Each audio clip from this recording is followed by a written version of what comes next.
All right, Talk of the Hill podcast, episode 3. I'm excited about this one because I've gotten to know this guy over the years. We're going to get into that right away, actually, of how we met. But I'm going to be with Mark Bertuccelli, and he's right here. And Mark, you retired under what? What was your title again when you retired? I was the Unit Aviation Officer for the Sierra National Forest and the Stanislaus National Forest, and I was also Air Attack 1-5. Air Attack 1-5, man. All right. So one of the things with firefighting, firefighting and wildfire is sort of what gave birth to the Talk of the Hill Facebook page, right? That's Pretty where much, it came from. And so you're intimately involved in the creation of this whole mess before you even knew it, right? Guess so, man. So let's talk a little bit about your career first in firefighting. How did it all start for you? Where are you from? Take me through from birth. No, not from birth. Not from birth. Not from birth. Come on. Well, I was going to City College, and I was taking some drafting classes and architectural classes, and I did that all through high school. And it was just when they started like the CAD drawing with computers.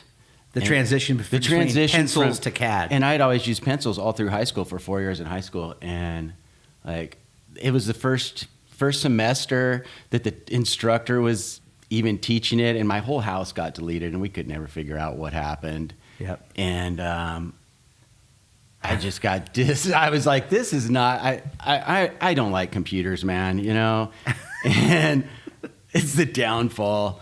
And I just got disheartened with it all. And I was just sitting there, and a couple buddies of mine were talking about doing this, and I saw the flyer sitting on be a wildland firefighter. You know, and you're like 18, 19, 20 years old. Yeah, 20 years old, man. You know, I'd been living in Vegas for a year with some buddies of mine that owned like a skate shop and snowboard shop, and just coming back and was going to school for a semester, and I was just like, dude, that sounds cool. Let's go do that. Work with some of my bros, you know, and it was fun, man. And were you doing that in Nevada then, right out of the gate? Were you doing that? No, it was here. It was here. Yeah, it was on. Funny story. It was on the crews that are out of the Fresno Air Base. It was those same crews. Oh, that's how you started. Yeah. On those crews. The same crew that was there when the Creek Fire started. So Wow. just a bunch of dumb college kids, you know. We weren't hotshot crews. We were just, you know, kids that were kind of fit, and yeah.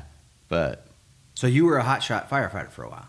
I was a hotshot for a year. I was on crews for a couple years. I detailed on a crew for a year, and but most of my career, you know, I did engines for 4 years, and but most of my years was flying, man. I in '95 I went to the helicopter as a wildland firefighter apprentice, and so it was all over. Were you just like rappelling out of helicopters to get into fires? So.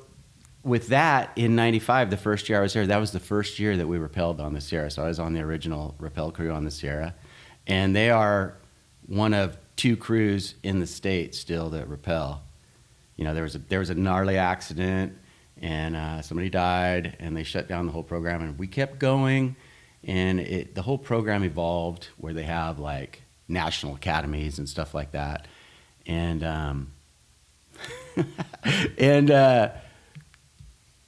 where I'm going with that is, like, I went back to the crew in, I think it was 2012 as a superintendent. So I was a superintendent of 520 for a year. And I had to go to the Rookie Rappel Academy and, like, redo everything. And it was so funny because, you know, I'd been around for a few years. The national rappel specialist, I've known him for years, and he was just there looking at me going through like the rookie training. Like, we were just all laughing about it, because I mean, I was a spotter out of multiple aircraft, which is the spotter's the guy that does the whole rappel evolution, you know, in the aircraft, sending the dudes out the doors. And we were just laughing about it, that I was a rookie, you know, and I'm with these kids that are like super young, and I'm an old dude by this time, you know. And they were just all so nervous, and it was like, and the instructors, like, they were some young kids. They didn't know who I was. And I'm like, dude, you just need to breathe, bro. And, like these kids were so nervous because, I mean, they didn't pass the academy. They weren't going to have jobs and stuff. And I was just like, breathe, bro. It's all right, man. And I was just having fun through the whole thing. But it was... And so those crews, those helicopter crews, that they still use those on the Sierra? Yeah, we still have 520 is the one that's out of Trimmer. That's the helicopter number. Yeah, we have regional designators here. We don't go by the tail numbers like most people do in the country. The rest of the country goes by tail numbers, and we go by our regional designators. So it lets you know if you're in an air attack or like, it lets you know who's coming. That's 520. That's the rappel crew. Yep. You know what you're getting. Whereas if you have 3 kilo whiskey showing up, you don't know who that is. Yeah. Well, it's funny because when the Creek Fire started, and I didn't know I knew a fraction. I mean, I grew up around. I grew up in the mountains. Yeah. I have friends that were hot shots right out of high school. Yeah. A good friend of mine, where I was growing up in Bass Lake Heights. Before I moved over to the Ducey side of the lake, his dad ran Batterson for a while. And so I was always around it. And Was that Mike's dad? What's that? Was that Mike's dad? Mike Boomer? Yeah. No. Mike Boomer's dad was not in firefighting. Okay. But I grew up with Mike Boomer. Yeah. Well, that's who you film with, is his brother or something, right? Well, Dave Boomer is. Yeah. Dave Boomer, who does Outside Beyond the Lens and the Ag Show with me, that's his cousin. Oh, okay. Yeah. But Mike and Christy Boomer... Christy was my age, and she just passed away like 2 months ago. She got brain cancer, and she passed away. But she was my first girlfriend, by the way, at Bass Lake Elementary when we were little kids. And she was tall in 6th grade, and I used to have to sit on a math and a history book on the bus just to get my arm around her. That's awesome. Yeah, I love Christy. She was great. But Mike Boomer was hot shot. He went on to do smoke jumping, and then he went on to be a supervisor and blah, blah, blah, blah, blah. Yeah, and he came back on the Creek Fire. Yeah. When those guys... I remember talking to him. Yeah. It was... Yeah. Well, going back to the tail number thing, because when the Creek Fire started, and we'll backtrack. You and I are going to bounce all over the place, man. This is going to be like road trip conversation. But when the Creek Fire started, and I started to learn how to first use FlightAware, or no, it was Flight Radar 24, that app that everybody now we all use to track you guys. I started to just sort of learn on my own before I started to sort of send it out to my Facebook friends, which turned into a bunch of people I don't know, which turned into talking to them. And I used to see, I didn't know what Air Attack 15 was, but I saw 700 Papa Quebec on the tail number of that Aero Commander. So I was always in the microphone or doing the Facebook Live thing. Okay, 700 Papa Quebec is up, and it's doing circles over the fire, blah, blah, blah. And the first time we met was, I think, through social media. You wrote, and I didn't know you. Yeah. And I didn't know your position. I didn't know you were in that plane. Hey, man. Yeah, hey. Papa Quebec is Air Attack 15. Get it right, dude. Get it right, dude. And there were some of your compadres were also correcting me, which I appreciated. Yeah. But then when I found out it was Air Attack 15, I still stayed with Papa Quebec for a long time because I just like saying it. It just feels phonetically really nice coming off the tongue. I'm the exact opposite. Air Attack 15 always meant something to me. Yeah. Yeah, and it's still an active call sign for that plane. Yeah, well, it is. That's the designator for the Air Attack out of Fresno. I mean, you can have any tail number plane, but it's Air Attack 15. And Papa Quebec is now not here anymore anyway. Nope. It's retired, or it's working in a different part of the I think country. They might have retired that plane, which is too bad. That was a great plane. And those planes are Aero Commanders? Yeah. It's a high wing. 690 turbine commanders, and, it's an old aircraft, man. Yeah. I mean, it's time to evolve. The Forest Service just has no money. Yeah, they don't. We know that from other problems on the forest. Just look around. It's... but yeah, they really do need to evolve. It's an old aircraft.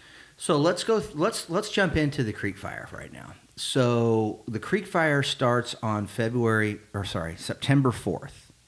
And I think somewhat famously for the 350,000 people that have watched Afterburn, the Creek Fire documentary on YouTube now, I leaned a lot on some photographs that I obtained from that aircraft that you weren't in that day. No, I was on a mandatory day off because I think I was like 21 days straight over at the coast on the, it was the Dolan fire, I think, or something like that. Well, did you have to go up and fight the big LNQ lightning complex flyer up in Napa? Did you go on that? So, no, I was over in Big Sur on the Dolan when all that was going on. It was, we were still taking off out of Fresno the first couple of days of it, and, the whole state was a mess. You'd get up to, we'd get above the smoke and all you'd see was these nuclear blasts like popping through the layer of smoke, that you could see. I mean, you could see all of them. You could see the LNQ. You could see the fire that was. You going mean on like big pyro clouds? Yeah, like popping through the smoke, Yeah. and it was Armageddon. Really, I mean, it was like I still like. Look, I just got goosebumps thinking about it. Verified. Yeah, verified, man. Yeah. Because it was super eerie when it all went down. But you could see like 5 of them, man. You get up above the smoke and it was clear as day, but I mean, you remember what it was like here. I mean, it was like bad. It was bad. Well, we also had a fire. A lot of people forget this, I think, but right before the creek fire started, there was a fire on the Sequoia. And I forget the name of it, but it was burning and it was blowing smoke this way. Yeah. It was real smoky. And then on the 4th, when's the first time you heard about the creek fire? Do you remember? That was that night? Totally. Yeah, it was that night because the guy that was covering my plane for me, he's a good friend of mine. He's all, yeah, man, we had one out there in Big Creek Drainage, got some drops on it. They got a crew going in. I said, well, they better get their butts in there. I said, better get their fucking asses in there because I knew I worked in Big Creek. The Pine Ridge, the old High Sierra district was the Pine Ridge district, and I worked on Mountain Rest Engine and Big Creek Engine. I actually used to spend some winters up in Big Creek working, falling trees and stuff, and the winds howl through there. And I told them, I go, they better get somebody down in there because the winds are going to be howling tonight, Yep. And I think that's enough, maybe one reason why they didn't stick them down there more. Well, that is why they didn't go down there, because I'm not going to name his name, but I know the guy that was the crew boss of that blue card AD crew that was there, just a bunch of kids, and he's a long-time hotshot, good fireman. And he made the decision not to go down there. And I fully support that decision after, I'd walked down to the potholes all kinds of different ways before, and you walked down that hill. Yeah. At night with how thick that was, it was death. Those kids somebody would have got hurt. Yeah. Yeah. Oh, and I Yeah. think Chief Johnson, who was Cal Fire Chief at the time. Mark, even, we talked about it, Yep. me and him, I said, dude, going down that hill? Not good. Not good. Yeah, and I think a lot of people that lost property on the creek fire that are still, and understandably so, pissed off. Yeah. There's still a lot of raw feelings about how the fire was fought. Did Cal Fire do enough? What did the Forest Service do enough? It was a Forest Service fight at the beginning, was it not? Well, It was a joint unified response. command. Unified I mean, command, joint response. but here's the thing, Jeff. It's just like what we were just talking about. Armageddon was taking place. There was no hotshot crews on the forest. I don't think the state might have had one crew where, Miramonte, I think, is down to 2 now. Bullion's down to 2, but all those and all of our 3 hotshot crews were gone. There was nothing here. Those are like the dudes that are going down the hill. They're the special forces guys. Yeah. Those are the guys that are going to figure out a way to get down in there and get to work. They're going to solve the problem.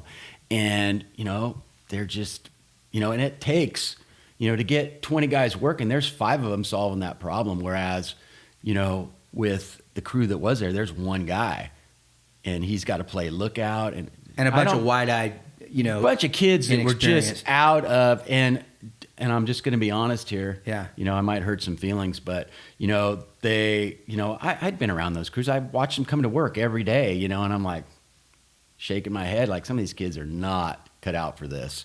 Yeah. And I mean, being a crew boss, you're looking at that going, okay, what can I do with these 20 guys that I have right here? Right. And I'm sure that was part of the decision, and knowing that if I take these guys down there, somebody's going to get hurt. Yeah, so no resources. This thing's burning down there. But let's talk a little bit about what you know about initial attack from the air on the creek fire on September 4th, because a lot of people will still say on Talk of the Hill, oh, we didn't do any water drops. Or how come they didn't? It's like, what's your read on all that? Man, I'll try and do it without saying some cuss words, but You can say some cuss words. these fucking people, man, they need to go fly around in that airspace at that time of day, low level, with a spider web of wires that run through these power stations, and they'd be singing a different tune. I'll tell you that right now. Yeah. There was 2 drops. They were put in there by an air tanker. And by the way, that wasn't an S2. It was a large air tanker. And the guy that flies it, I'm not going to say his name, but he is like one of the best that I've ever worked with. It was Tanker 3, I think, and it was Tanker 1. No. What it was a BA 145 or it was the one that we had stationed there. I want to say it wasn't a BAE. It was an RJ. I want to say he was flying an RJ. Okay. And I want to say it was 162. Man, I went, could have been. I think it was 162, but I know the pilot, Yeah. and he is like, he's badass. And he did a split load drop on that fire. Yes, he did. And then the helitanker was dropping on it, and I mean, it's all GPS recorded, man. Yeah. I mean, you've seen it all. I've seen it all. And then Cooper Fouch, who did the investigation on the fire, he actually has testimony from the helicopter pilot about what the fire actually was. Candlestick fire, top of a tree. Talked to him like the next day, man. What was it, bro?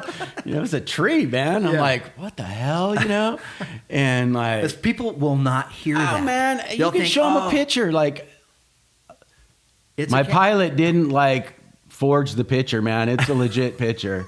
You know what I'm saying? No, I hear you. It's like, come on, man. It wasn't started by a bunch of kids playing down in the forest down there. It was 105 that day. That I've hiked like you have. You different than me. Yeah. You've been going down there your whole life. Yeah. The first time I hiked down into that area was to go investigate the tree, and I got to hike down completely scorched earth, burned out forest, not a wall of manzanita, which is what it was that night. Man, and when I was walking around down there after the fire, when I got that information from you and I went and cruised around down there, there was like old beer cans that were like from the 60s, Pull tops. Yeah, man, that stuff was like, I that was thick, man. It was thick. Yeah. It used to be my read on it is it used to be a popular area. If you know what we're talking about, this is where Big Creek runs right below Camp Sierra, and there are these pools that cascade one from another. It's literally one of the prettiest stretches of water on the Sierra, in my opinion. Yeah.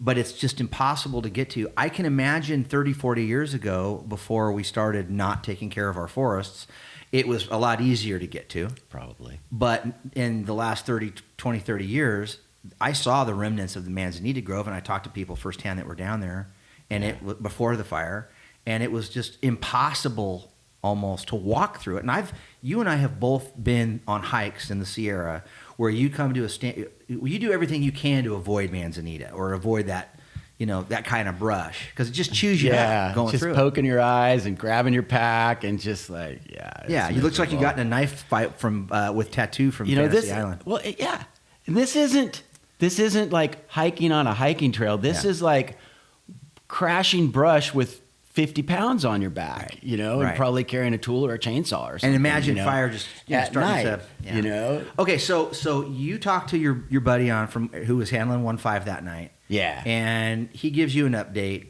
The next day, September 5th, is the day the fire blows. Yep. Were you up in the air that day? No. So but I was working that day. I was working from home, but by this time we knew we had a major fire, so I was making all the phone calls that I do as a unit aviation officer. Yep. Like, okay, teams had already been ordered, and this was during the day. That night is when it jumped to San Joaquin. But no, I was setting up places where we're gonna have the helibase here, calling dispatch, saying, okay, we have a dude that handles all of our contracts and stuff like that. And we're going to put one in play there, and because and that night it was probably a good stroke, because 2 teams showed up when the first teams that showed up for the fire. You had one on the north side and one on the south side of the river, because that river pretty much you've on Big Creek or the San Joaquin. So the San Joaquin River. Yeah. once it jumped the river that second night, I mean, that's when the teams came in, was after that.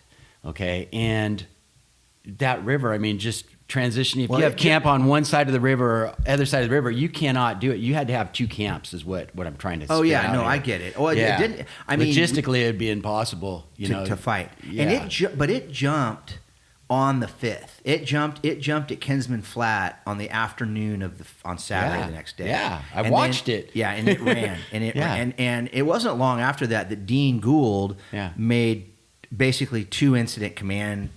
It became a 2-incident command team fire because of its size, right? Yeah. But what were the so when was the first time we got to? So were we hitting it from the air on Saturday, the second day? You guys were pounding it. They're drilling it, dude. That was the day that the winds were just crazy. I was watching.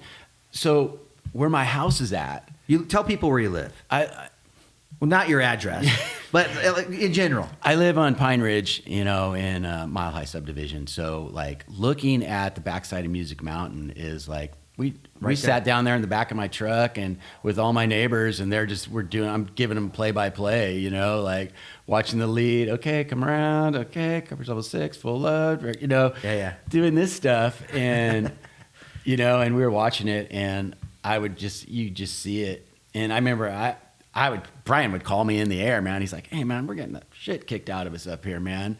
He was throwing loads, and they were offsetting like, 200 feet. I mean, they were just getting carried away. So I know what you mean, but what you're saying is the wind was so strong, you would drop the load, and the wind would blow the load off 200 feet. Oh, more than that. You just watch it get taken away. Yeah. And, it's such a tricky area because you have the San Joaquin, and remember how hot it was. Yep. You have the San Joaquin River, but then you have that huge draw that goes up towards Big Creek. And it's right, Music Mountain, where this fire was, is right on the corner of that, man. Yep. So the winds are just gnarly squirrely in there, So the plane's getting bounced. Oh, they're getting the shit kicked out of them, And, I mean, you watch the 10 come in, and that thing was the whole loads were getting, half of it. When you're throwing close to 9,000 gallons and maybe a third of it's hitting where you want it to go, that's telling you that the winds are just gnarly. So I mean, these guys. So they were going for it, and it was the fire at that point was so. I mean, there's a point environmentally where fire can't be fought. Would you think that's fair to say? If the winds and the fuel humidity and everything's right, like it was that day, it's tough to. I mean, that fire when it jumped at Kinsman Flat, it was making 3 and 4 mile spots. It spotted 7 miles. Yeah, and. That's nuts. You can't do anything. We had the French fire and the Aspen fire that started right in the bottom of the drainage. Yep. Yep. And we held them. This thing started like way up drainage, man. Yeah. It was just time, man. It hit the back of Shut Eye, that Chiquito Ridge on the north side of the San Joaquin, and then it just blew up. Yeah. So let's get into your first time in Air Attack 1-5 on the Creek Fire. What was that like, and what day was that? Take me through that. Pretty much got there pretty early. Yeah. And I'd been talking to Trace. That was my pilot. Young guy, great pilot. I mean, I'd fly anywhere with that guy. Yeah. And a lot of stuff we did on the Creek Fire. Well, some background on him. He lives in Montana, and he got most of his flight hours. His mountain time was flying at night in icing conditions. So it's all instruments, and good pilot, young guy. When he showed up, me and my old partner Mike, we were like, "Who's this young guy?" And then he showed us. Yeah, he proved it. He proved himself pretty quick. And he hung out for the 4 years, man. He wanted to come back, and I was really bummed that, the company that had Papa Quebec, didn't come back for my last year because it would have been fun flying the last couple of years with Trace. Yeah, just finish off in that with that Trace, Yeah.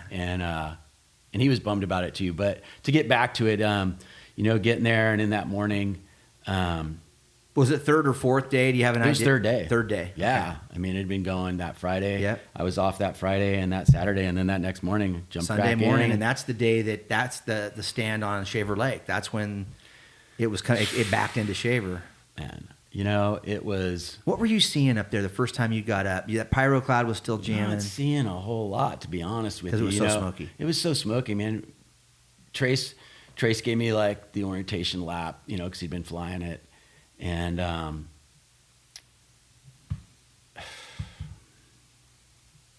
sorry, man. No, I get it, dude. That's an emotional day because that's your backyard burning down. My neighbor's houses and everything. Yeah, you saw your neighbor's houses burn. Yeah, I know. dude. We've talked about this. I know you're emotional about it still after all this time, and I get it, man. I get it. You know, how far it had spread, like, took your breath away. It just was like, you know, because I'd just been seeing it. I don't want to say one-dimensional, but I'd been seeing it from my house. Yeah. You know, but to see how far it had gone north up towards Huntington. Yep. You know, was like blown away. And I'd been up all around that ground. You know, like I said, I worked at Big Creek Engine for a year, and we were up there on the Big Creek fire in '94. Yeah. You know?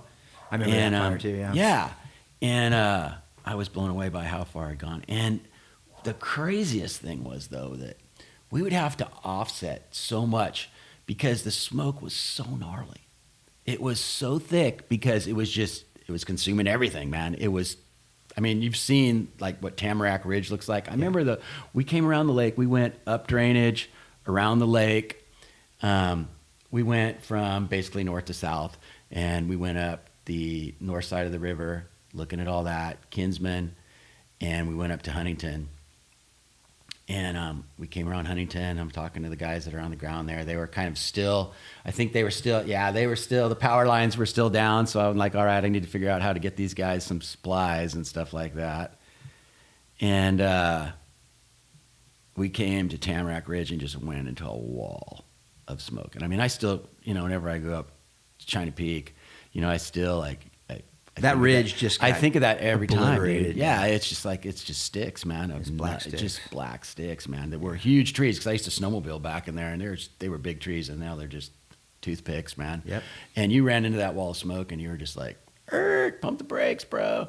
And just trying to find ways to get in there and get underneath it and stuff like that, you know. And that's pretty sketchy too, you know. It's like, we know this area. Me and Trace, this is our backyard. Yep. So we know where there's towers and stuff like that. We know all this stuff. We know where the power lines are at. We can look at a map, but knowing in our heads is part of that too. Yep. But, you know, what is sketchy is when it's that smoky and you've got all those dead trees is the snags, you know, if they're barkless, you know, they're buckskin, dude, you're not seeing them. So we can't get down there. We're limited to 500 AGL anyways. Yep. So, but, you know, just trying to offset and look underneath it was a lot of what we were doing, talking to the guys up at Shaver when all that was going on was, you know, I remember talking to the two guys that were in charge, and both know them well, good firemen. Forest Service or Cal Fire guys? These were, so it was Vic and Mark, and I don't know, you want me to say that? Mark Smith, Vic LaFleur, known Mark Smith, great hot shot, good firefighter, and he was doing ops, and I'm like, I go, Mark, I can't see down in there, but I'm going to try and offset and get you some idea of where this thing was at. And this was when it was going over Stevenson and stuff like that. Mm-hmm. You know, you're when you're in that plane, and maybe not necessarily on the creek fire, because I know the smoke and the atmospheric conditions were such those first few days that it just made fighting it from the air hard, which is why the fire got so far. But walk people through what your job is in Air Attack 1-5. You know, a basic description of what you're doing up there, because you're coordinating the airdrops from the helicopters and the planes, or just the planes? No, all of it, man. All Anything of it. Yeah. that's so 500 walk me AGL through and how that above. all works. So as an aerial supervisor, you know, on a fire like the creek fire or an initial attack fire, which like the fire that starts up by Bass Lake. Yeah. You know, we go up. We pretty much out of the gate in about 3 minutes, you know, we're taxiing, and we're setting up the airspace. We're figuring out what we're going to enter at. Okay. Mm-hmm. So, you know, if I say, okay, say the fire's at 2,500 feet. Okay. Fire's at 2,500 feet. We're looking at maps. We got a pretty good idea where we're at, and it's our backyard. We have a pretty good idea. So we're going to come in at 5,000. So I'm talking to all the aircraft that are coming, because you got aircraft probably coming from Columbia. If it's a second alarm, you're going to have aircraft coming from the north, from the south, Porterville, and you're going to have the copters that we have here on the force. So you have stuff coming from different directions. So how do you keep them from doing this, right? You have to set up entries. So like we're coming in, hey, Tanker 8283, AirTech 15, yep, hey, planned entry, 5,000 for us. And then we give them 1,000 below, your planned entry. You're cleared in 4,000, copters 3,000. So you're setting up a stack. That's what we call it. Setting up a stack so people aren't running into each other. And that's the first thing. And then, you know. And they hold that altitude once they get overseen. Give an altimeter. They are holding that altitude no more than without asking me. Got it. So, yeah. So that's what we're doing, coordinating the aircraft that are coming to the fire. But then we're talking to the guys on the ground and getting their priorities. So got to figure out, where do you want this? Where do you want the copters? Where do you want the first load of retardant?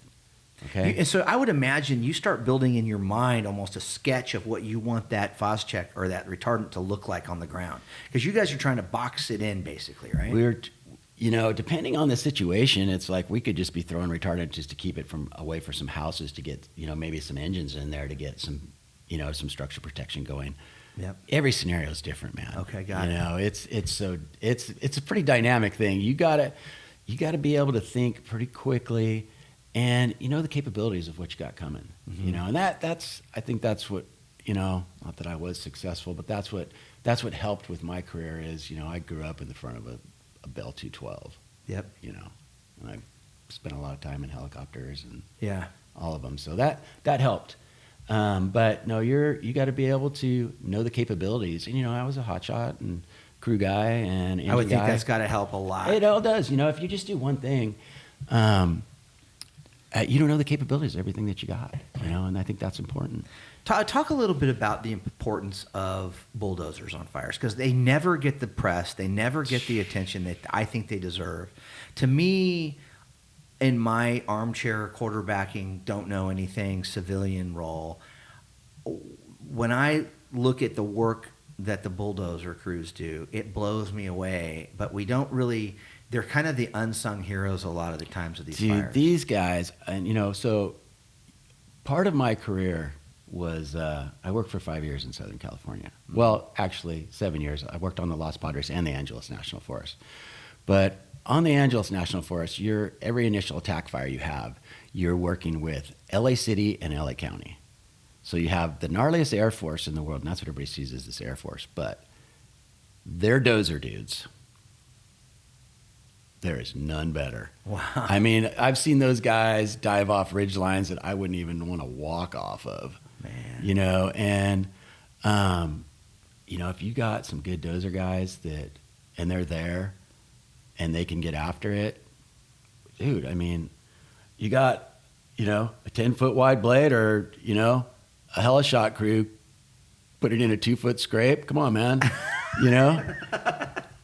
I remember listening to, I was on the radio on the scanner, and there was a fire like 3 or 4, it was like 3 years ago, because it would have been 2 or 3 years ago. It was before you retired. Yeah. And it was in Blue Canyon. Oh, and God. You know the fire I'm talking about. Yeah. It might have been called the Blue Fire. And, it was. Okay, and it was at sunset. That was so sketchy. And I remember listening to you on the scanner, and I could hear, because I knew you by this time, and I was listening to your frustration. I could hear it in your voice because some shit wasn't happening on the ground that should have been happening. Yeah. You had Dozer 2, I think, was down there. And, yeah. And those guys were kicking ass, but they did, man. But talk me through like some of that. I don't know if you remember that fire. Oh, dude, I totally remember that what fire. happened? What happened that night? Oh man, it was T-cells, man. Like 520, we ended up like, this guy didn't come back, but he was like a pilot that I think we kind of just pushed him out, but he was scared, wouldn't come to the fire because the T-cells were so bad. Me and thunder cells is what you mean. Yeah. That's, you know, we were getting the shit kicked out of us. Super bumpy, super turbulent. Super bumpy, super turbulent. I could tell. And know that I know all these pilots. Right. I know their voice when they're hit your water. Hit your water. When drink too. When I've known these guys. I mean, we sit around and have lunch together. You know, when the crane driver came out, I could tell he didn't like it. Yeah. And I was talking to Shane, the guy that was in the front seat of 520, and I could tell that he was frustrated too. that the pilot just wasn't digging it. And so they didn't come back. The dudes actually drove out to the fire. Like they took the helicopter back to trimmer, and they got in their trucks, and we're going to the fire, dude, and kind of just left the dude. Left the pilot there. Left the pilot in the aircraft there. We're going to the fire. So the big thing with that fire was it was right on the edge of the creek fire, man. Yeah. And like anybody that knows Blue Canyon, it's not, my son, when he was 3 years old, we'd go to the overlook, and, well, this is Blue Canyon Overlook. Kind of looks at me like, why do they call it blue? It's red, Yeah. Because the amount of trees that's like one of the gnarliest left unburned areas. And there's some country in there that it's like rough country. Yeah. And that fire, man. And you guys went The frustration was there. Yeah, it was late in the day. You guys went late on it, man, because you normally will come home like once the sun goes down. So I had some really good S2 guys. We had the guys from Porterville and the guys from Columbia, man, and those guys were some champs. Yep. Like they'd been on the creek fire with me, and they're like, Bert, I go, you guys, let's start turning this off. And they're like, no, man, we're good for one more. We're good for one more. And, all the copters were gone. The sky crane to transition back to Fresno and get a bag of gas and come back, because they got to shut it down and do some checks. They would have had one drop. So it seemed like they turned them off a little early, but they didn't, just because, there's so much time that it takes to do the things that you have to do. And then we didn't have the medium. That was that 720 that night, or which sky crane? I'm pretty sure it was 95 Bravo. Oh, 95 Bravo. Yeah, I'm pretty sure Ryan was driving it. Yeah. And and I remember talking to you guys going to be able to come back, and he goes, dude, if we come back, and we might get one drop. Because you have certain times that you have to shut these things down. Yep. Now, with tankers, it's a little bit different. And so those guys, we knew where there was this, I think it's a wildlife tower that's out there, some PSW tower or something that's out there kind of by the fire. And that was like the big hazard. I'm like, hey, man, you got the tower. They all knew that. Yeah, man, we got the tower, bro. We've been back here 10 times. And it was starting to get dark, and we'd lose an aircraft, and the fire was starting to spot, and it was starting to spot towards Blue Canyon. So I had usually the copters are picking up the spot fires and stuff, but we didn't have any. Okay. So the S2 guys were picking up spot fires and stuff, gnarly, getting after it. But I think what you're talking about with my frustration was that I'm trying to work tankers in real close proximity to guys that are on the ground. Yeah. Okay. And a bunch of, dead trees and, tankers, come in one low drop and you're going to knock down some trees. They might be S2s, but they can still knock a tree over. They can knock some shit down. Yeah. And, that was my frustration. It's like, hey, man, you guys want me to keep working, then you need to talk to me. And I remember. That's what I remember hearing. Yeah. No one was talking back to you. No. I was sitting here, hey, man, line clear. Nothing. Crickets, man. And yeah. And then finally, I know the guy, Clint, got on the radio, man. He goes, Mark, he's like one of our fuels divisions now, man. He's a really good fireman. And he was like, he drove just the water tender up there, man, just to get in on some action, I guess. I don't know, man. But he's like, he jumped on the radio, man. I'll get on him, Bert, and because he knew he could. I mean, most of these guys, they know me, and they're like, all right, he's getting pissed off. He's getting pissed off. It's like, because the old me would walk up to him, if I was like leading the flight crew on a fire or something like that. You're like, hey, man, you need to talk to these guys. Yeah. And because a lot of everybody gets super mission focused, and that's my job, is to cut line. And it's like, well, dude, my job is to keep this retardant going, and I can't do that if you're not talking to me. Yeah, I got it. And so, unless you want a pile of trees on your head. Well, I'm just not going to do it, and that's not what I want to do there, because I don't want to say there was a sense of urgency, but we all knew, man, if this fire rolls down into Blue Canyon, we're here for another good long while. Yeah. And those tanker pilots, those drivers knew that too, man. They were like, yeah, let's keep it going. And honestly, the last two loads, it was so dark that we just pickled them over the fire and sent them back to Columbia. Yeah. Because have you worked with any of the CAL FIRE overnight helicopter capable, the night vision capable helicopters? They kind of came in right as you were. That kind of came as I left. Yeah. But when I was doing all my air attack training and stuff like that, I flew night missions, like as an air attack. Yeah. Yeah. I flew night missions as an air attack. And what do you think about, speaking of night missions, what do you think about those guys going in those 46s to pick up everybody at Mammoth Pool on the Creek Fire that first night? That was pretty crazy. I wonder, like... Well, so I briefed them on some of that stuff. They know the area. Yeah. We were talking with the guard. They were at our briefings every morning, and still had to be hairball to fly those big guys in there. Oh, dude! I remember talking to them. I said, "Okay, you guys, here's the map. Now, I know that you want to be nap of the earth, but you can't be nap of the earth because there's power lines running all the way up to that."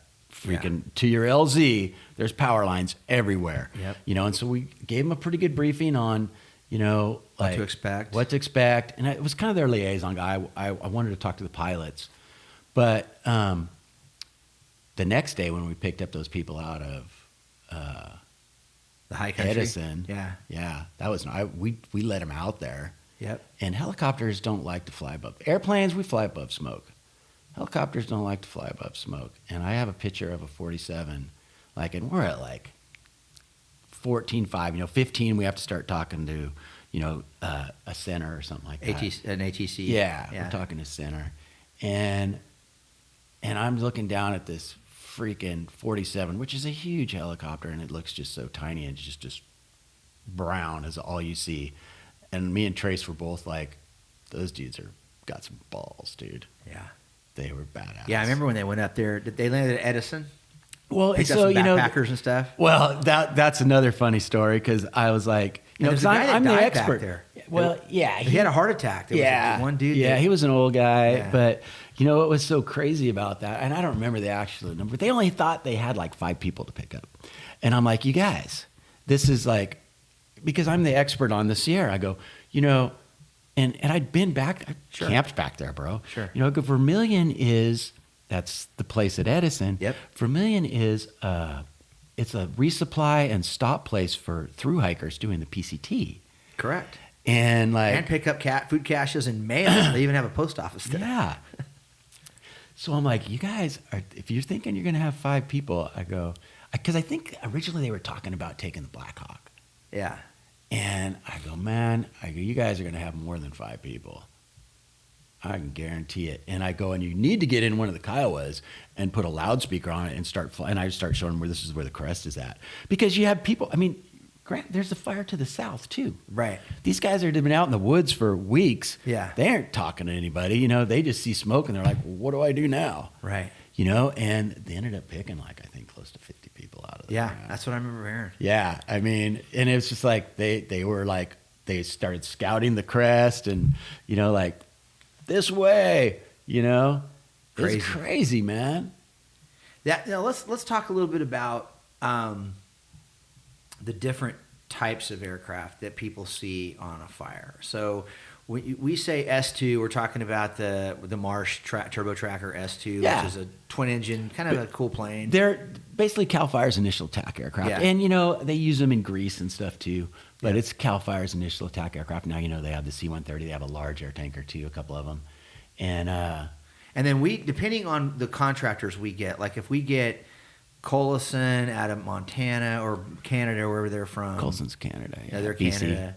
And then there's they're worldwide. Neptune is from Montana, right? Neptune's Montana. Yeah.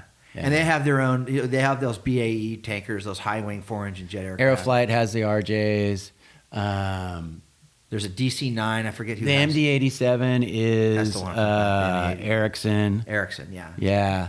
And then it's not there anymore. Or maybe it is. The very large air tankers that would come out of Sacramento or McClellan. DC-10s. Yeah, the DC-10s. 10 tankers still around. Big Juicy's still around, man. There's Yeah. still 3 of them, I want to say. Maybe 4 now, but there's 3. Yeah, when I flew a couple weeks ago out of Santa Maria, they were there. Yeah. Yeah, they'd been flying. Okay, so then explain to me, going back to Creek Fire, because we had that 747 come in a couple times.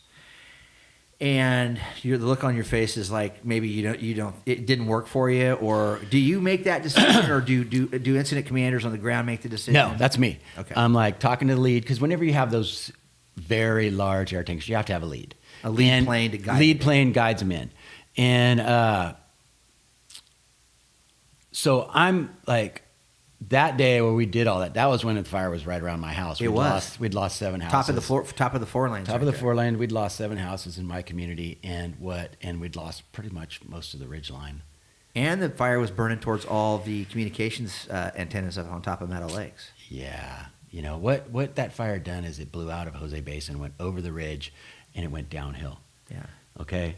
And that was pretty much, the fire was creating its own weather and doing whatever it was going to do at this point. I mean, you could see the trees that were just like, the needles were just completely scorched, but all the needles were just pointed one direction, which is crazy. How like intense. A strong wind was just blowing. It had just like, it freeze dried them there, you know. I saw that. It was crazy. I saw that, yeah. And, I fought fire in Southern California, man, for years, you know, and the way it was rolling through this timber was just insane. Anyways, So the fire just slopped over the ridge, and it was down below the 4 lanes now. And what I didn't want to happen was going towards Burro Valley and all that. It's when it got down towards Burro Valley, and it had been on Toll House Ridge and all that. But what I didn't want to happen was behind where my place is at, there's another community that's called Meadow Lakes, and that community, the houses, you know, they're 1 acre lots where I live. But the houses are really thrown in Meadow Lakes. They're really close together, and it's canopy everywhere, a lot of trees. And like, man, if fire got in there, it was going to take the whole place out. And what I was worried about is like a slope reversal. So the fire had burned down the hill, so I was waiting for, okay, days change. Now it's going to start burning back uphill. Because the winds change. And I think, I'm not 100% sure what my thoughts were on that, but I was pretty much thinking that, you know, it'd blown out of Jose Basin, and that's where it got all that steam when it burnt over the ridge. And that's like when it hit Cressman's, went down to Peterson. Exactly. All that. And so I didn't want it to do a slope reversal and go back up towards Meadow Lakes. And that's when, you know, we got out there that morning. I was talking to the dudes on the ground. We'd had a little help, got some more people up there. And they were sure. It was so funny that I know a couple of those guys who were there, and they're like, they gave me like the street directions. They're like, Bald Mountain and Manly is locked down. You know, that's kind of where I live. And they're like, it's locked down. I'm like, cool, I don't need to worry about my joint. Let's start saving some houses here and see what we can do. And, you know, the smoke, I still have pictures of it where me and Trace were doing circles trying to just see what was in there. Because I'm talking to these guys, but I can't quite see it. It's crazy that you were fighting this fire in the plane, and you're looking at your own home. Dude, that had to be. It was pretty surreal, man. You know that somebody who didn't even like say, "Hey, dude." You know, at this point, I would have told him, "Fuck off! I'm going to work." Yeah. You know, drop a bunch of red shit on my house. No, we went. You know, and so and it was so rad. The lead that showed up, man. Mike Savage. He's a badass. What's he flying? A King Air? He's flying a King Air, but he used to fly like C-130s. Yeah. He's a badass, big old buff dude. Yeah. Mike shows up, I'm like, fuck yeah.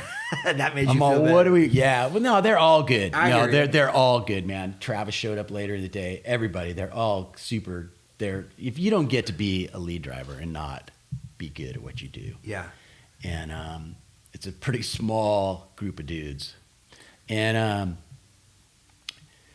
I'm all, dude.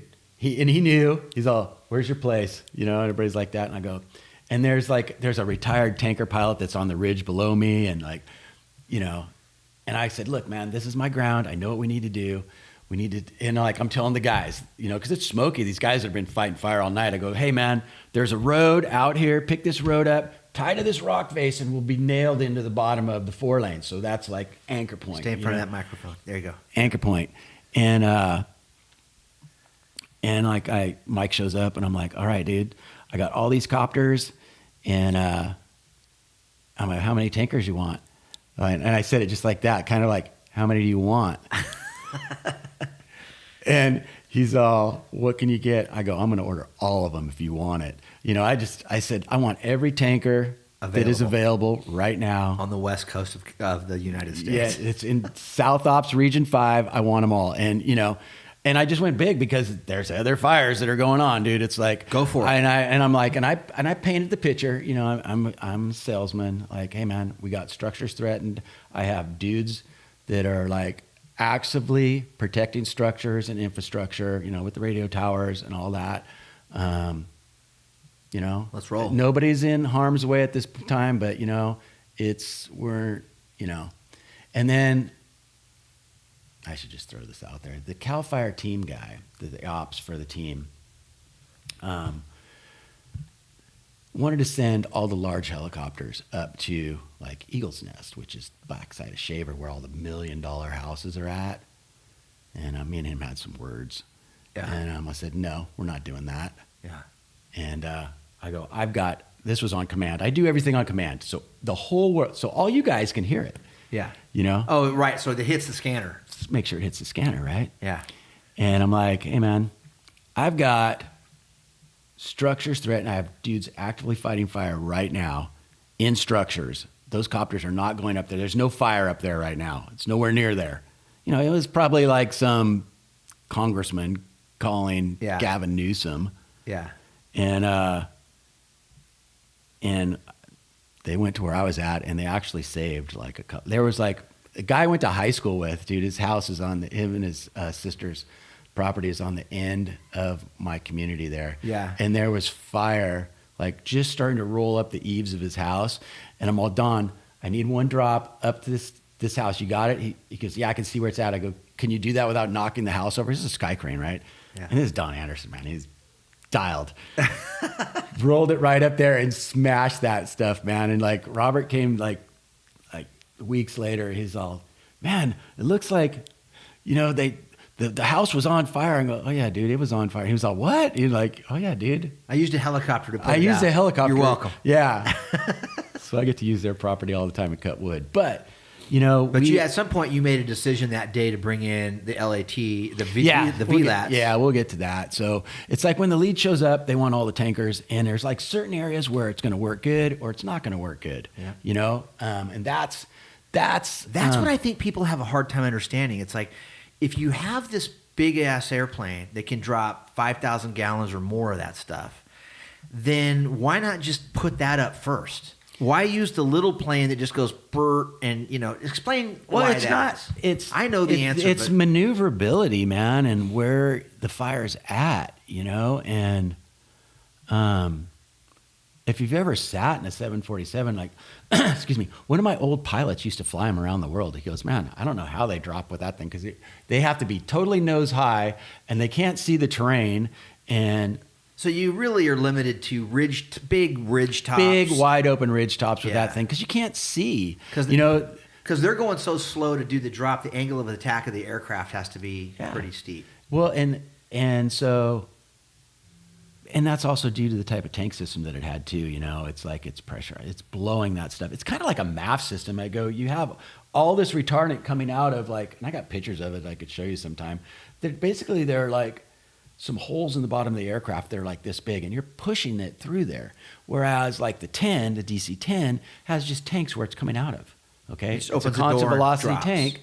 And it comes out of there. Yeah, you can see the spray out of the Evergreen 747 way different terrible looking. It doesn't even come out as thick. No, it's a mass. The most that it probably would do would probably be coverage level 2. And so the funny story with that is you could see, like, and I knew where they had all dropped. You know, like after the fire, me and Nico, my son, we went up there and we're walking around, you know, and I'm all, this is where the 10 dropped. This is where the 747 dropped. And he's like, yeah, there's hardly anything here, Dad. I go, yeah, that's $150,000 worth of retardant right there. Yeah, I looked. I had an opportunity to see the final budget of the Creek Fire, the book, the actually official budget. And I flipped through it. I was at a home, and I just kind of sat in the corner with the damn book, reading through it. And I looked up by day. I looked up at every what it costs for a strike team, what it costs for a helicopter, what it costs for a S2. What that day cost. And those 747 drops out of McClellan were like just a little over $100,000 a flight. Yeah. For something you're saying maybe isn't that effective, but it was what you had to work with that day. No, well, they have a purpose. Well, and I think part of it is, we're deep diving now, bro. But that's cool. We're deep diving. You go as deep as you want. We're deep diving, and so I think it's just the public wants to see it, dude.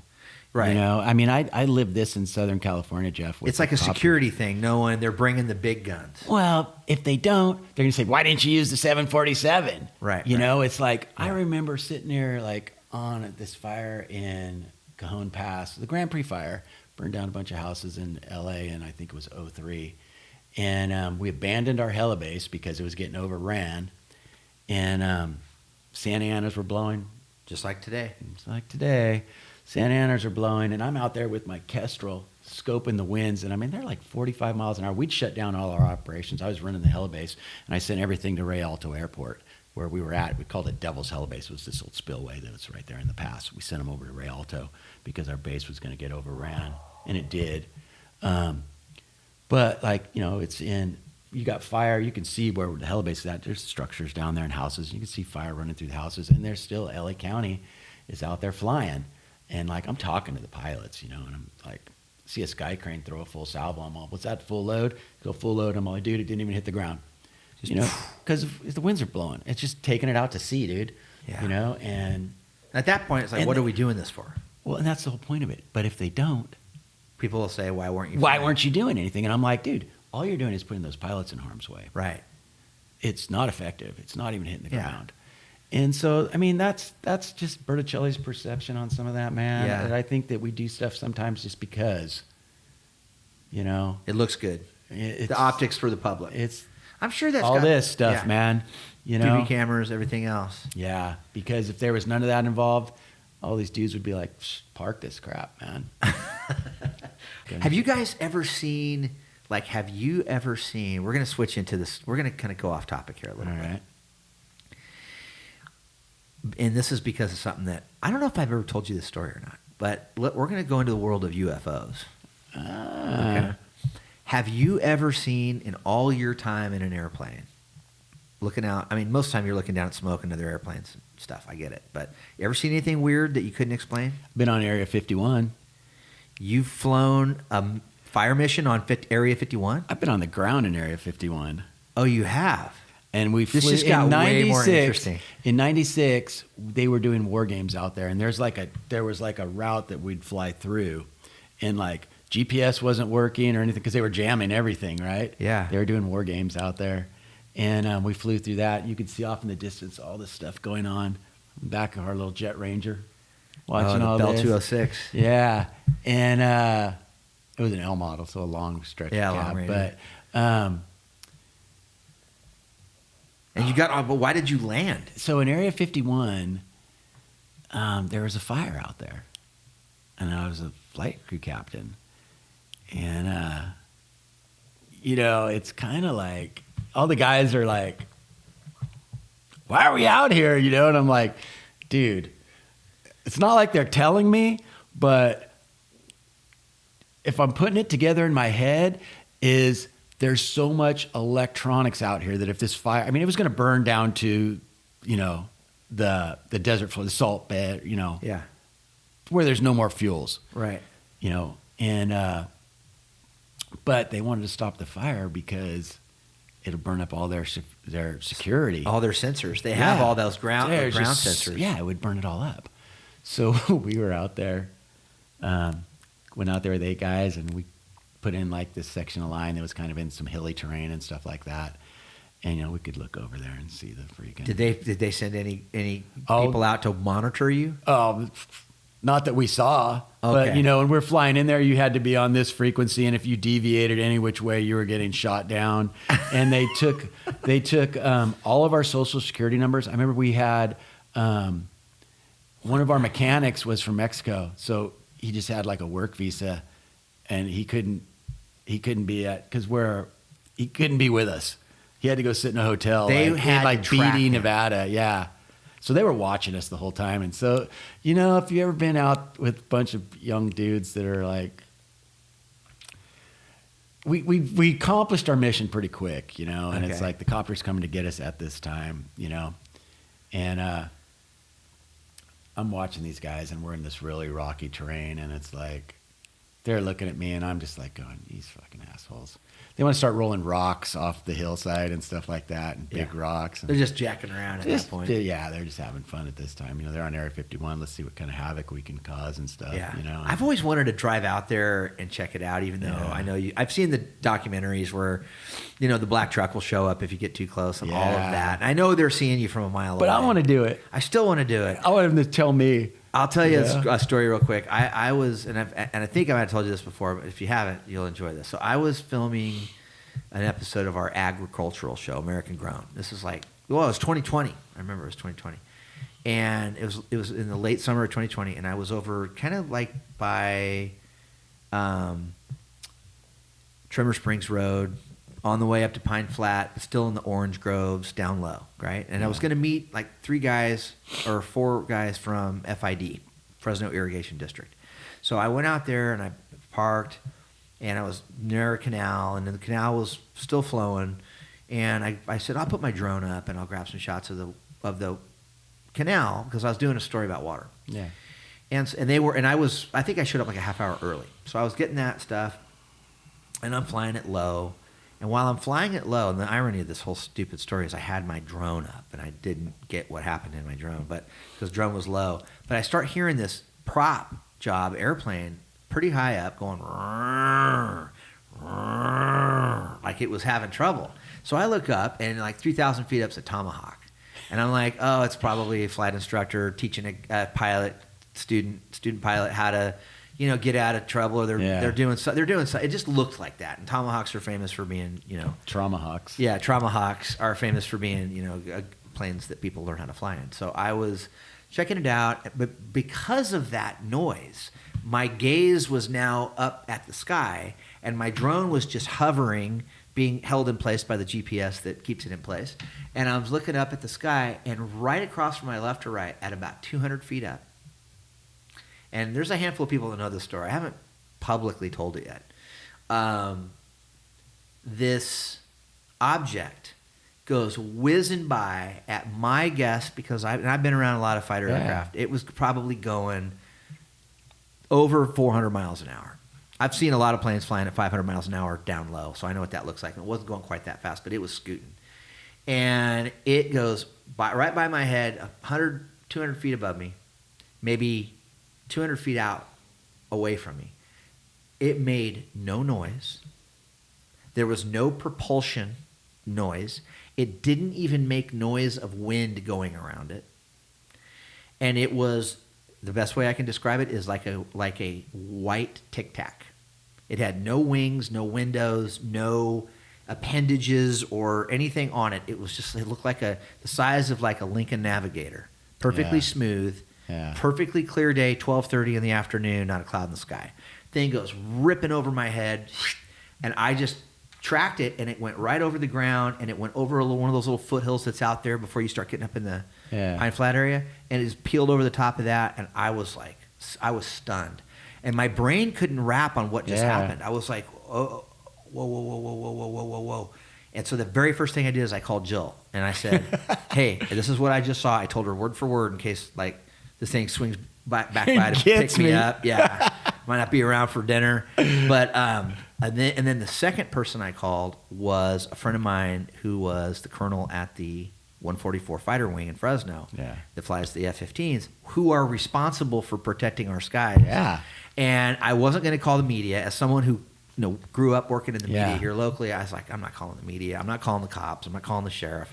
What are they going to do? Yeah, I called my buddy Rob. Yeah. And I said, and I texted Rob to be honest about it. I texted Rob. I go, and I explained it. I told the story in my text just as I told it to you. He goes, okay, holy crap. He goes, I'm taking this to my intelligence guys. I'll hit you back in a little bit. I'm like, cool. So I went along with my meeting. The guys from FID show up. I know 2 of the guys. I don't know the other 3. There were 5. Now I remember there were 5 guys. And I go, I'm sitting there trying to figure out if I want to drop this story on them because I don't want these other 3 guys to think I'm nuts. Yeah. And so I just decided, screw it. I'm going to tell the story. And I told the story. And one of the guys goes, they were white. They were just like they'd seen a ghost. And the one guy goes, that's the exact same thing George saw out here a month ago.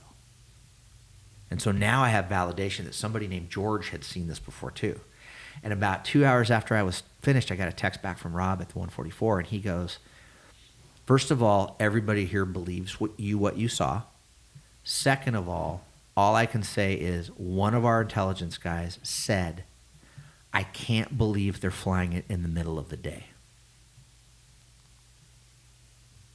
And that was the end of it. And I was like, holy crap, man, we've got some pretty spooky shit that, I took that as it's ours. Like we've got some tech out there. Oh yeah. Yeah. That the public doesn't know about. Yeah. That could be reverse engineered from UFOs and all of that stuff. Yeah, that's deep. Deep stuff, man. But you've never seen anything. Like we used to have helibases like in the early 2000s, like out at Palmdale at Skunk Works and stuff. Mm-hmm. And I remember seeing the 35s and the 22s, like they'd take off. We'd be out there wrenching, and we'd just stay out there with the mechanics and stuff. Before they were known. Before they were known. You remember seeing those, what the is that? Yeah. And seeing all those and stuff. I remember when that F-117 Nighthawk crashed on the Sierra, or maybe it was in the Sequoia, but it crashed in like the 90s, and we hadn't really known about it yet, the public. Yeah. And it was a F-117 Nighthawk stealth fighter, and it crashed on the Sierra, or in the mountains here. It was like the Sequoia. The Sequoia, yeah. And they sent the black helicopters up, and they cordoned it off, and they were like, it was a big deal. We flew over plant.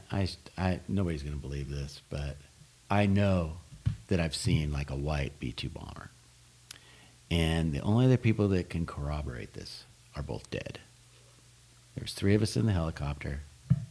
Floyd was flying, Ray was in front, I was in the back, and we all saw it, and we were all like, did you see that?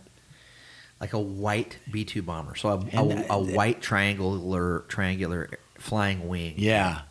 Yeah. Wow, man. This was over Skunk Works. We're just going, we were coming from the Angels, I think, up the backside of the Sierras. We'll know about it one day. So we got to wrap this up, but I want to get some of your thoughts, Mark, on what's going on, like with this range of light thing, this monument thing. One of the deals with range of light, and this, I want your perspective really as a someone who's been a wildland firefighter for most of your adult life. There's this debate over forest management and protection, and these guys, if the Sierra becomes a monument, all the stuff we're just now starting to do. We're starting to do some pretty good prescribed burning. Yeah. Going in with masticators, and we're cleaning up the forest and all this. All that goes away. I mean, what's your read on this monument deal? Man, I think it'd be a huge mistake. It's all their stuff is flawed. I mean, we have some really good fuels guys that do this stuff on the forest, and they have these grand plans, and then some other government agency like Air Pollution Control Board, or somebody always puts a kibosh to it. They could be managing this forest if we just let them, and doing 23 studies to do something. These guys, they know what they're doing, man. Yeah. I remember back in probably early 2000s, I remember we got awards for burning like more acres than anybody else in the country, man. The Golden Drip Torch. We've got some good people, man. That young guys that are smart, that have been around. Got guys that have been around, and it's just sad that we can't get after it like we want to. And well, to think. Oh, go ahead. Well, I was going to say, and the reason you can't is because of either not funding or you're blocked by lawsuits from environmental groups. And it's a joke, man. It's like, let us manage the forest. I mean, I worked in the Sierras when there was still logging going on. Yeah. And the forest did look a lot better. Drought was a big part of what did this to us. People can believe whatever they want, but I think drought was a big part of it, and the bark beetle's always been here. Yeah. It's just when trees are drought stricken, they can't fight it. And, there is too many trees in the forest. We need to log them, man. Right. It's a resource. Log them, manage it. But to sit there and it was managed hundreds of years ago by the natives. Correct. There's just so much restrictions on letting us do what needs to be done because there's a bunch of us that live up there. We can't just light a fire and walk away to the valley floor for all winter long and like the Native Americans did. Yeah, we can't do that. But we need to be managing this forest, and that an unmanaged forest is just absolute joke. And we've talked about this a couple times, but the modeling that they're using to say that a thick forest, the wind won't blow through there. Oh my God, that is absolutely the stupidest thing I've ever heard. It's so dumb. I don't know. Like a stand of trees is two-dimensional. That's what kills me about this. And these guys, they'll fall on the sword believing this stuff because they've got PhD behind their name. Yeah, and but they don't have shovel time behind there. No, they don't. It's like go out and spend some time in the woods, bro. Yeah. Then quit looking at your computer screen. I think that's why that study that just came out of UC Berkeley on that test forest that they did up there is so big because Berkeley is a kind of a well-respected institution, educational institution, even by a lot of these academic types that like to throw their PhD up in your face when they're trying to explain themselves. And it's like, well, that study, 20 years of burning the forest, thinning the forest, and really studying trees per acre and how that all works, it flies directly in the face of their computer modeling studies. And then now they're like, like they always do. Oh, well, yeah, that works, and our model still makes sense, and they're trying to figure out a way to maneuver their story now. Yeah, it's so ludicrous, dude. And, nobody can... to try and model a fire that's so dynamic. Fire's dynamic, dude. It's always changing and moving, and there's so many different factors in there. They use that supercomputer in San Diego for this program that they're using called Virus in Southern California. Yeah. And you know a little bit about that. And it's live updated, and it's constantly changing. It's not a static model, and I think that's what they're using is a static model. They're constantly having inputs that are going with this to tell people where the fire is going. And, for these guys to sit here and say that their static model is going to tell somebody what a fire is going to do is just, it doesn't make sense. Doesn't make any sense. Yeah, and it would just, we have wilderness areas, range of light. Come on, man. Yeah. There's a wilderness area. There's one that runs from there's 7 of them in the Sierra. Yeah. That connect all the parks. They connect all the parks, dude. Well, Mark, I appreciate you coming in today. I wish we could talk more. I got to wrap it up. I'm getting the beep in my ear because I'm about to run out of storage or battery on my camera here. But thanks for coming down. No problem. We'll do it again because there's more to talk about. I like rapping with you, man. It's good. We need to do it with a couple beers. No, we'll do beers next time. Let's come later in the day, right? And I'll make a couple of old fashions to get us started. Oh, damn. Right? Got some 12-year Whistle Pig in there. We'll get out. Sheesh. Anyway, episode 3 of the Talk of the Hill podcast is wrapped. Mark Bertuccelli, thank you for being here, bro. Thanks, man. It was awesome. And I'm Jeff Aiello signing off. We'll see you guys next time. Thanks.